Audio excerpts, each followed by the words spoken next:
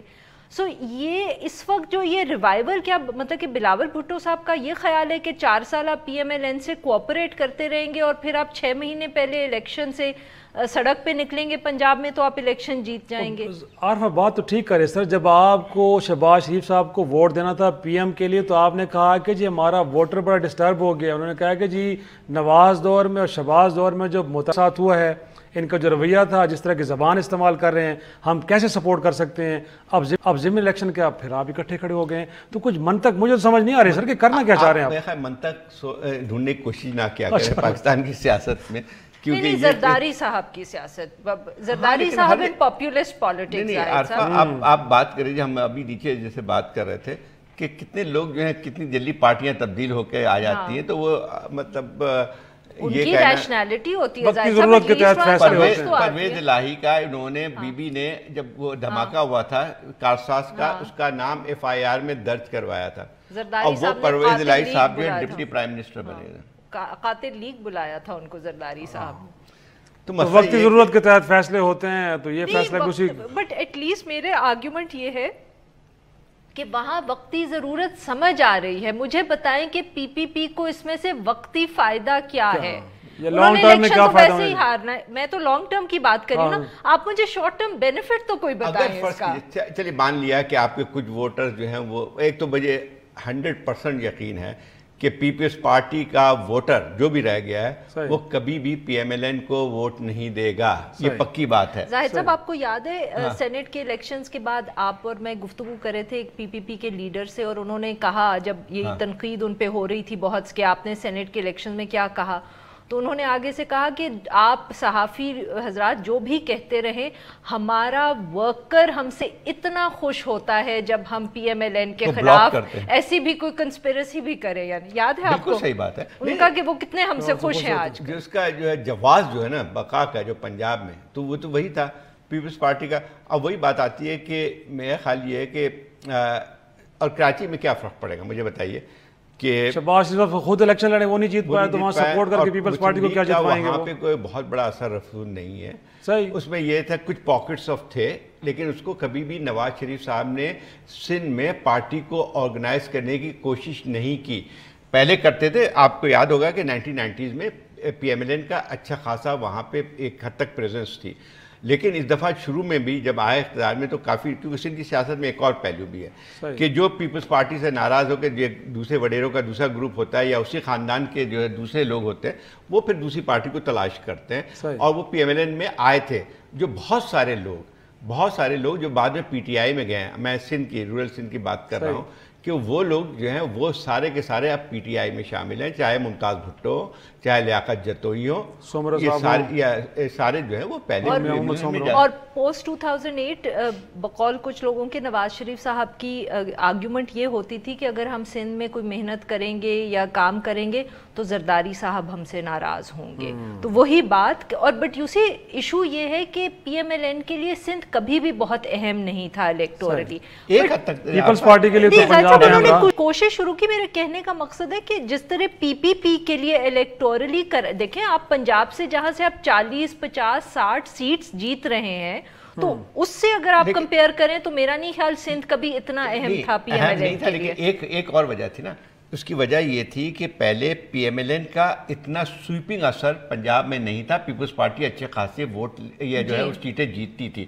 جو حکومت بنانے کے لیے اس سے پنجاب اس پہ نہیں کر سکتے تھے، ان کو دوسری جگہوں کی چاہیے ہوتی تھی. صحیح، یہ وجہ بھی تھی. لگتا یہ ہے کہ اس سودے میں گھاٹا پیپلز پارٹی کے ہے کہ آپ پنجاب میں جو اپنے ووٹر کو یہ امپریشن دے رہے ہیں کہ شاید ہم نون لیگ کے ساتھ کھڑے ہیں، تو پھر اینٹی نون لیگ جو آپ کی پالیٹکس ہے وہ تو دم توڑ دے گی. چھوٹا سا بریک، اور بریک کے بعد ذکر ہوگا شاہ محمود قریشی صاحب کا. وزیر خارجہ امریکہ کا کامیاب دورہ ان کے حساب سے کر کے آئے ہیں اور کلیم یہ کر رہے ہیں کہ پاک امریکہ تعلقات اب ریسیٹ ہو گئے ہیں، اور اب انہوں نے یہ بھی ایک اندیا دیا ہے کہ پاکستان طالبان کو مذاکرات کی میز پہ لے آئے گا. کیسے ممکن ہوگا؟ چھوٹی سی بریک کے بعد ڈسکس کرتے ہیں.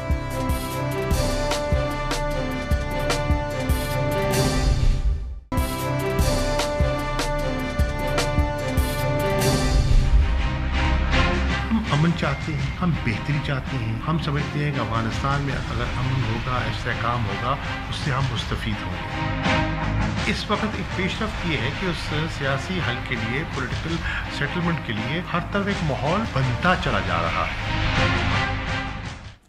شو میں ایک بار پیش آمدید. شاہ محمود قریشی صاحب بھی واپس آئے تو بٹ آنے کو ہیں سر، لیکن وہاں سے جو دعوے آ رہے ہیں وہ بہت بڑے بڑے ہیں کہ جی اب پاک امریکہ تعلقات ریسیٹ ہو گئے ہیں. اور آپ کو بھی لگتا ہے سر کہ ریسیٹ ہو گئے ہیں اور بالخصوص افغانستان کا مسئلہ وہ حل ہونے جا رہا ہے؟ اور پھر وہاں پہ جو کہا جا رہا ہے پاکستان کی طرف سے ڈیمانڈ ہے کہ جی انڈیا کا رول ذرا اس کو تھوڑا سا منیمائز کریں کیونکہ پاکستان نے بڑی قربانیاں دی ہیں اور آپ وہاں پہ انڈیا کو بہت بڑا رول دینے جا رہے ہیں. تو کیا واقعی امریکہ اس معاملے پہ بھی کنونس ہو گیا کہ ہاں پاکستان کی ڈیمانڈ بڑی لاجیکل ہے؟ دیکھیے پہلے تو ہمیں اس چیز کو میرے خیال بالکل ترک کر دینا چاہیے جو اکثر ذکر آتا ہے کامیاب دورہ. اچھا اس کا دورہ کبھی آج تک میں نے نہیں سنا کہ ناکام دورے سے واپس آ رہے ہیں. خیر کوئی حکومت خود نہیں کہتی کہ دورہ ناکام تھا. ذرا بتا دیتے نا کہ ناکام راجے کامیاب. اس کا معیار کیا ہے کامیاب؟ خیر وہ بھی ایک میں نے کہا کہ دعوے بڑے یار دعوے کر رہے ہیں. لیکن مسئلہ یہی آتا ہے کہ شاہ محمود قریشی صاحب کو تھوڑا سا یعنی ایک جو ڈپلومیسی کا جو تقاضا ہوتا ہے اس کو پورا کرنا چاہیے. چیزیں بولی نہیں جاتی بہت ساری چیزیں. ریسیٹ کیا ہوئی ہے؟ سب سے پہلے بنیادی بتایا جائے کہ ریسیٹ کا مقصد کیا ہے، کیا یعنی کہنا کیا چاہ رہے ہیں، مفہوم کیا ہے کہ جو ہے جو بار بار کہتے ہیں ریسیٹ ہو رہا ہے. تو ریسیٹ میں کچھ اصول ہوتے ہیں، کس بنیاد پہ اتفاق ہوا ہے. اب جہاں تک اس چیز کا تعلق ہے یہ پہلے بھی کر چکے ہیں. جیسے جب پومپیو یہاں پہ آئے تھے تو انہوں نے فوراً اعلان کیا تھا کہ اس میں بھی کہا تھا ہماری بہت اچھی ریسیٹنگ ہو گئی ہے اور کوئی ایسی بات نہیں کہ اس نے جا کے جو ہے دوسرے دن جو ہے انڈیا میں جا کے جو بیان دیا ہے تو اس کے بعد پھر ہماری خاموشی اختیار ہو گئی. لیکن اسی طرح سے دیکھیں امریکہ سے تعلقات ہمیں اچھے کرنے چاہیے لیکن اس کا بھی کچھ بنیاد ہونی چاہیے. آپ ایسا لگتا ہے جیسے کہ ہماری سب سے بڑی دیرانہ خواہش یہی ہے کہ کسی طرح سے جو ہمارے پہ ایک کوئی عنایت ہو کے ہے. بات یہ ہے کہ امریکہ اور پاکستان میں باوجود تمام اختلافات کے بہت گہرے اختلافات ہیں. میرے خیال یہ ہے کہ جس کو کہتے ہیں کہ راک باٹم پہ جو ہے ہماری تعلقات آ گئے ہیں لیکن اس کے باوجود بھی بہت پہ ہمارے ایک کنورجنس آف انٹرسٹ بھی اس ریجن کے حوالے سے ہے جس کو امریکہ بھی تسلیم کرتا ہے، جس کو ہم بھی تسلیم کرتے ہیں. وہ ہے افغانستان کے حوالے سے. افغانستان میں ایک اگر پولیٹیکل سیٹلمنٹ وہی ذریعہ ہو سکتا ہے جو وہاں پہ کرائسس کو ختم کرنے یا جنگ کو ختم کرنے کے لیے، تو پاکستان کا بھی ایک رول ہے اور پاکستان کا انٹرسٹ بھی یہی ہے کہ افغانستان میں کوئی حل نکلے کیونکہ ہم نے پچھلے 15 سال سے ہم نے یہی کہتے رہے کہ وہاں نیگوشیٹڈ سیٹلمنٹ ہی ایک ذریعہ بن کے آتی ہے اور امریکہ میں بھی یہ چیز زیادہ شدت کے ساتھ آ رہی ہے. تو ایک کنورجنس آف انٹرسٹ تو ہے لیکن یہ دعوے نہیں کرنے چاہیے جس میں پھر وہی ہمیں منہ کے کھانے کی پڑے گی. آپ یہ نہیں اعلان کریں کہ ہم طالبان کو اوپر اپنا انفلوئنس کریں گے کہ جو ہم لے کے آئیں گے. اس پہ خاموشی کرنی چاہیے کیونکہ پہلے بھی آپ نے اس قسم کے دعوے کیے تھے اور یہ بات اب پھر آپ کہتے ہیں کہ ہمارا کوئی اتنا زیادہ ماضی میں کہتے بھی رہے کہ ہمارا طالبان پہ کنٹرول ہی نہیں، اور اب آپ کلیم کر رہے ہیں کہ جی ہم ان کو لے کے آئیں گے. یہ شاہ Mahmood Qureshi sahab needs to be far more careful. دیکھیں، اور ریسیٹ کی بات کر رہے ہیں، یہاں بھی پومپیو صاحب آئے، کوئی جوائنٹ پریس کانفرنس نہیں ہوئی. امریکہ میں بھی ملاقات ہوئی، دونوں سائیڈز نے اپنی اپنی پریس ریلیز ایشو کی. یہ ایک بہت بڑی انڈیکیشن ایٹ لیسٹ صحافیوں کے لیے تو ہوتی ہے کہ کوئی ایسی اگریمنٹ نہیں ہوئی کہ جوائنٹ پریس ریلیز آ سکے. ملاقاتیں تو ہو رہی ہیں نا، ملاقاتیں ہو رہی ہیں، وہ بہت اچھی بات ہے، بٹ ملاقاتیں ہمارے جو تعلقات ہیں امریکہ کے ساتھ، وہ انڈیا والے تو تعلقات نہیں ہیں کہ ہم کبھی بھی بات کرنا چھوڑتے ہیں. ملاقاتیں ہمیشہ ہوتی رہتی ہیں. جب سب سے زاہد صاحب کہہ رہے ہیں راک باٹم، میرے خیال میں راک باٹم تب تھا جب ہم نے نیٹو کی سپلائی روٹ بند کی تھی، مگر ملاقاتیں تب بھی ہو رہی تھیں. So we just need to be careful. جیسے زاہد صاحب نے بالکل صحیح کہا کہ وہ کنورجنس آف انٹرسٹ ہے، ہم دونوں کو ضرورت ہے ایک دوسرے کی. ساتھ رہیں گے، کشیدہ ہے، بہتر بھی شاید ہو جائیں، مگر ایکسپیکٹیشنز بہت زیادہ بلڈ نہیں کرنی چاہیے. اور دوسری چیز یہ ہے کہ یہ تعلقات جو ہیں یہ امریکہ اور پاکستان کے ہیں، یہ پی ٹی آئی کی حکومت کے واشنگٹن سے نہیں ہے کہ شاہ محمود قریشی صاحب آ گئے ہیں تو تعلقات بہتر ہو جائیں گے، یہ وہ کامیاب ہو جائیں گے. جیسے جو میں اگلے دن کل پارلیمنٹ کی سپیچز کے بعد سوچ رہی تھی کہ وہ پی پی پی اٹھی تو اس نے کہا سی پیک جو ہے وہ ہماری کامیابی ہے. اس کے بعد پی ایم ایل این اٹھی، اس نے کہا یہ تو ہم نے کام کیا ہے. اب 6 مہینے بعد پی ٹی آئی بھی اون کرے گی. مگر CPEC is between Pakistan and China, وہ اسٹیٹ ٹو اسٹیٹ ہے. وہ یہ نہیں ہے کہ وہ پی پی پی نے کیا یا آصف زرداری صاحب نے کیا یا نواز شریف صاحب نے کیا، اب عمران خان صاحب کریں. تو یہ اتنا زیادہ نہیں کرنا چاہیے کہ آپ جو اسٹیٹ ٹو اسٹیٹ ریلیشن شپ ہے اس کا کریڈٹ جو ہے وہ ایک حکومت لے جائے. صحیح. اور ساتھ میں آپ تو کلیم کر رہے ہیں کہ ریسیٹ ہو گئے، وہاں سے تو شکیل آفریدی کو بھی حوالے کرنے کی اب تو مطالبہ ہو رہا ہے نا. پہلے تو صرف افغانستان کے معاملے پہ تھا، اب وہ یہ کہہ رہے ہیں کہ بھی آپ ہمارے حوالے کریں. تو پتہ نہیں کس طرح ریسیٹ ہوئے ہیں. پھر وہ جو ملٹری ٹریننگ پروگرام تھا وہ ابھی تک سسپینڈ ہے، اس کو کوئی ریزمپشن اس کی بھی ایک طرح سے نہیں ہوئی. یا باقی جو چھوٹے آپ کو ہتھیار دیے جاتے تھے اس حوالے سے بھی. تو جس طرح عارفہ کہہ رہی ہے کہ ایک تو یہ کہ جوائنٹ اسٹیٹمنٹ نہیں آئی، کوئی ہمیں تو پازیٹیو سگنلز نہیں آئے، بٹ قریشی صاحب یہی کہہ رہے ہیں کہ جی بڑا زبردست ہو گیا. ہمارے اپنے انٹرسٹ میں بات یہ ہے کہ بات چیت ضرور رکھیں، لیکن اس میں جو ہے ذرا آہستہ سے چلنے کی بات ہے. اتنی تیزی مت دکھائیں، تیزی نہیں دکھائیں. اس میں کوئی بہت زیادہ ہمارے لیے بہت کھلے ہوئے نہیں ہیں، راستے کھلے ہوئے نہیں ہیں دوستی کے امریکہ کے ساتھ اس وقت. دوسری بات جہاں شکیل آفریدی کی آپ نے بات کی، کوئی نیا وہ نہیں ہے، بلکہ آپ کو یاد ہوگا کیمپین کے دوران جو ہے ٹرمپ نے کہا تھا میں 1 گھنٹے کی نوٹس میں اس کو واپس لے آؤں. جی ہاں بالکل ذکر ہوا تھا یقینی طور پہ. اور یہ مطالبہ کو نیا نہیں. آج کا شو یہی ختم کرتے ہیں، کل پھر ملاقات ہوگی. خدا حافظ.